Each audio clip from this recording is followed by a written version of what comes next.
Good morning दोस्तों।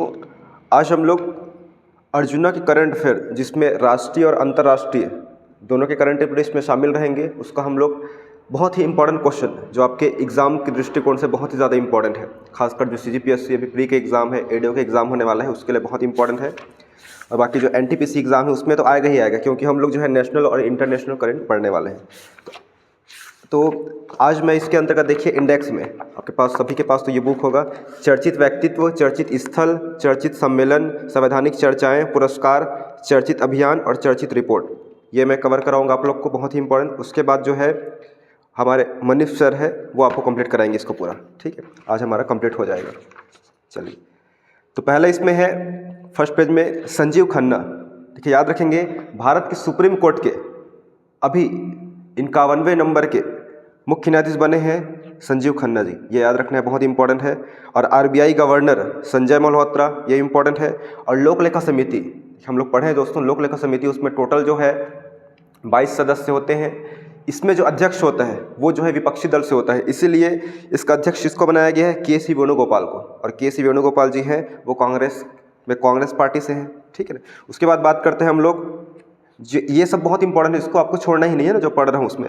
उसके बाद है थल सेना अध्यक्ष। थल सेना अध्यक्ष कौन है, तो उपेंद्र द्विवेदी जी, ये याद रखना है आपको। और नौसेना अध्यक्ष, तो नौसेना अध्यक्ष है दिनेश कुमार त्रिपाठी है। वायुसेना प्रमुख है वो अमरप्रीत सिंह। और ये भी इंपॉर्टेंट है इसमें कि थल सेना अध्यक्ष के सामने हम लोग क्या उपाधि लगाते हैं, जनरल की उपाधि लगाते हैं। और जो नौसेना अध्यक्ष है उसके सामने हम लोग एडमिरल की उपाधि लगाते हैं, ठीक है ना। और जो वायु सेना अध्यक्ष है उसके सामने हम लोग लगाते हैं चीफ एयर मार्शल या एयर चीफ मार्शल, जो भी बोले, ये उपाधि लगाते हैं, याद रखना है। इनके अध्यक्ष कौन है अभी, ये भी याद रखना है।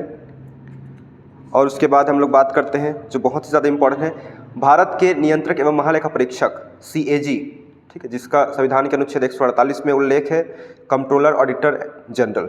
इसके मतलब नियंत्रक CAG है अभी भारत में, याद रखना है दोस्तों, K संजय मूर्ति है, बहुत इंपॉर्टेंट है ये 15वें क्रम के हैं भारत के, ये याद रखना है आपको। उसके बाद है एक टाटा वाला याद रखना है, ठीक है। ये टाटा का जो नया अध्यक्ष बने हैं टाटा ट्रस्ट का, तो नोबेल टाटा जी है, पहले रतन टाटा जी थे, ये है। उसके बाद अमेरिका राष्ट्रपति चुनाव है, ये बहुत इंपॉर्टेंट है कि अमेरिका का राष्ट्रपति भी चुनाव हुआ था, उसमें कौन जीता है, तो डोनाल्ड ट्रंप जी वापस आ गए हैं, ठीक है, ये बहुत इंपॉर्टेंट है। और कौन से पार्टी से है, तो याद रखना है रिपब्लिकन पार्टी, ठीक है, बहुत ज़्यादा इंपॉर्टेंट है ये। और अगेंस्ट कौन थी इनकी, ये याद रखना है, तो दोस्तों कमला हैरिस थी, याद रखना है, ठीक है ना। जीता कौन है, डोनाल्ड ट्रंप। और अमेरिका के उपराष्ट्रपति आ गया, ठीक है। कभी कभी क्या है, आप लोग राष्ट्रपति बस पढ़े रहते हैं तो आयोग जो है वो क्वेश्चन ना देख के उपराष्ट्रपति पूछ देगा आपको, तो याद रखना है अमेरिका के वाइस प्रेसिडेंट JD वेंस है दोस्तों, बहुत इंपॉर्टेंट है ये वाला, ठीक है। थोड़ा बहुत अंदर से पूछेगा तो कठिन बनाने के लिए इसको पूछ सकता है बिल्कुल, JD वेंस। ये बुक को लाइन से ही पढ़ रहा हूँ मैं, आप लोग अपना बुक निकाल के देखते जाइए कौन सी इंपॉर्टेंट है इसमें। और बात करते हैं हम लोग कि इसमें ब्रिटेन के प्रधानमंत्री, अभी हम लोग राष्ट्रपति देखे हैं अमेरिका के, अब जो देख रहे हैं ब्रिटेन के प्रधानमंत्री, तो ब्रिटेन के प्रधानमंत्री बने हैं दोस्तों लेबर पार्टी से कीर स्टारमर, बहुत इंपॉर्टेंट है। कौन है, कीर स्टारमर। पहले कौन थे, ऋषि सुनक थे, अभी जो है कीर स्टारमर है। और उसके बाद जो है श्रीलंका के अभी राष्ट्रपति, याद रखना है इसमें अनुरा कुमारा दिसानायक है, ये याद रखना है, ठीक है ना। और बांग्लादेश में जो अभी जो प्रधानमंत्री है दोस्तों मोहम्मद यूनुस है, ठीक है ना। उससे पहले कौन थे, शेख हसीना थी, ये याद रखना है आपको। उसके बाद है ICC चेयरमैन दोस्तों, इंटरनेशनल क्रिकेट काउंसिल के अध्यक्ष कौन है अभी चेयरमैन, तो जय शाह है। जय शाह कौन है, हमारे जो भारत के गृह मंत्री है अमित शाह जी, उनके पुत्र हैं ये। उसके बाद बात करते हैं हम लोग RBI के गवर्नर, तो संजय मल्होत्रा, ये बता दिया था मैं। उससे पहले जो RBI के गवर्नर थे शक्तिकांत दास जी, इनको जो है दोस्तों याद रखना है, भारत के शक्तिकांत दास को A ग्रेड दिया गया है global finance central banker report 2024 के अनुसार, याद रखना है इसको, ये इंपॉर्टेंट है। और उसके बाद रहेगा अंतर्राष्ट्रीय सौर गठबंधन का नवीनतम महासचिव नियुक्त किया गया है, और वो याद रखना है दोस्तों आशीष खन्ना को, ये इंपॉर्टेंट है। ISA इंटरनेशनल सोलर एसोसिएशन का गठबंधन का याद रखना है, अलायंस का बोल सकते हैं, ठीक है, याद रखना है इसमें, तो वह आशीष खन्ना है। और याद रखना है इसमें जो IMF इंटरनेशनल मॉनेटरी फंड के प्रबंध निदेशक के पद पर निर्वाचित हुई है? Kristalina Georgieva. ये बहुत इंपॉर्टेंट है, क्रिस्टेलिना जॉर्जीवा करके। उसके बाद हम लोग बात करते हैं चर्चित स्थल। इसमें याद रखना है सबसे इंपॉर्टेंट तो यही है कि अंडमान निकोबार जो हमारा केंद्र शासित प्रदेश है, इनकी राजधानी क्या थी? तो पोर्ट ब्लेयर थी। इसी पोर्ट ब्लेयर का नाम चेंज होकर क्या हो गया है? श्री विजयपुरम हो गया है दोस्तों। ठीक है, तो अभी आपको पूछता है कोई कि अंडमान निकोबार की राजधानी क्या है वर्तमान में, तो श्री विजयपुरम करके याद रखना है। उसके बाद रामेश्वरम न्यू पंबन ब्रिज का निर्माण हो रहा है, याद रखना है। रामेश्वरम क्या है दोस्तों? तो हमारे जो मतलब महादेव जी के या शंकर भगवान के जो 12 ज्योतिर्लिंग है उन्हीं में से एक ही स्थान है ये रामेश्वरम, तमिलनाडु में स्थित है। उसके बाद है यूनेस्को की विश्व धरोहर सूची में भारत के नवीनतम स्थल से शामिल हुआ है दोस्तों 43वां नंबर का है ये। ठीक है, क्या है इसमें? मोइदम करके है।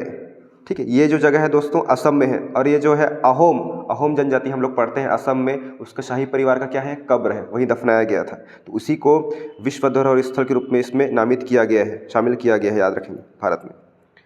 और याद रखना है विश्व शिल्प नगरी के रूप में एक नया नगर जुड़ा है, वो है दोस्तों श्रीनगर, याद रखना है। श्रीनगर जम्मू कश्मीर की राजधानी है ग्रीष्मकालीन, ये याद रखना है।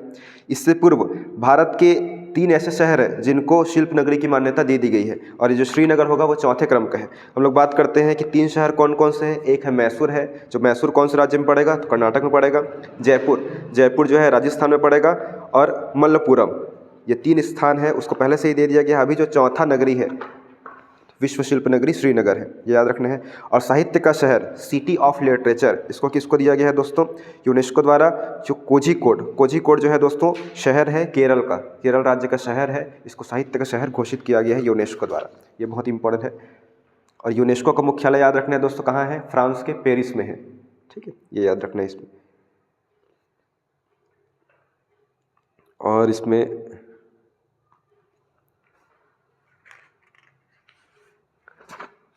जो बहुत ही इंपॉर्टेंट है उसको पढ़ रहे हैं। और ये जो क्वेश्चन जितने भी बता रहा हूँ दोस्तों एग्जाम में डेफिनेटली आएगा ही आएगा, कम से कम ज़्यादा नहीं बोलूँगा, कम से कम 50% तो इससे आएगा ही आएगा। ठीक है, और बात करते हैं वधावन बंदरगाह दोस्तों। ठीक है, याद रखना है वधावन बंदरगाह जो है सर्वाधिक गहरे पानी वाला बंदरगाह है, और ये कहाँ है, किस राज्य में है? याद रखना है ये महाराष्ट्र में है, याद रखना है। महाराष्ट्र की एग्जैक्ट जगह की बात करें तो पालघर में है दोस्तों। ठीक है, वधावन बंदरगाह, ये इंपॉर्टेंट है।